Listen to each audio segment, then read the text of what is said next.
Bonjour à toutes et bonjour à tous. Dans ce bouleversement mondial sur fond de guerre et d'inflation, les grandes puissances comme la Chine luttent pour garder leur première place. Mais les tendances s'inversent. Décryptage. Depuis des années, on nous annonce que le PIB chinois devait finir par dépasser celui des États-Unis. Ce bouleversement est largement documenté et les prévisions très précises. 2035 devait être l'année du grand dépassement. Le doute s'installe. La Chine s'est pourtant éveillée et de longue date. La croissance a même été spectaculaire et probablement unique dans l'histoire économique. Entre 1995 et 2021, la création annuelle de richesse de la Chine a été multipliée par 24, passant de 750 milliards de dollars à 17 700 milliards, soit 80% du PIB américain. C'est à cette époque que les observateurs ont jugé que l'usine du monde était en mesure de dépasser l'oncle Sam en 2035. Mais rien n'est jamais certain.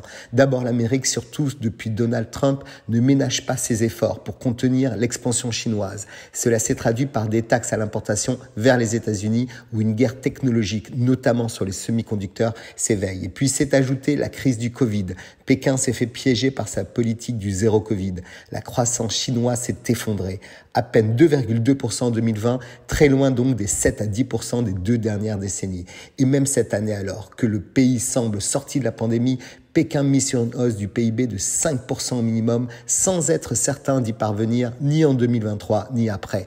Les difficultés ne sont donc pas seulement conjoncturelles, on peut dire que la folle croissance de ces dernières années a produit de la richesse et de l'innovation, mais aussi de vrais problèmes qui fragilisent aux frais de la belle mécanique. On peut en citer 3. Une crise immobilière profonde, un endettement public et privé énorme qui menace le système bancaire et un chômage élevé, notamment chez les jeunes dans les mégapoles chinoises. Et puis surtout, l'immense faiblesse qui mine les perspectives de croissance du pays, c'est sa démographie. Pour la première fois l'an dernier, la population a diminué de 850 000 personnes. C'est peu, me direz-vous, comparé aux 1,4 milliard de Chinois. Sauf que l'on n'est qu'au début de la fin. L'Empire du Milieu devrait perdre 150 millions d'habitants d'ici 2050 et beaucoup plus les décennies suivantes. On parle d'une population de moins de 600 millions d'habitants en 2100.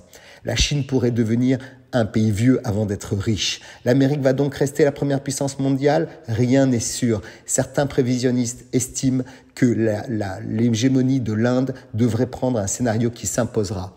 Et c'est cette émergence du futur numéro 1 mondial qui peut inquiéter les Européens. Le nouveau pays le plus peuplé du monde devrait damer le pion des États-Unis et de la Chine vers 2075, voire même avant. Le centre du monde devrait donc se dépasser vers Delhi. À nous, Européens, de nous diriger vers ce futur leader. D'autres l'ont compris bien avant nous. The winner is always shining. Très belle semaine à tous.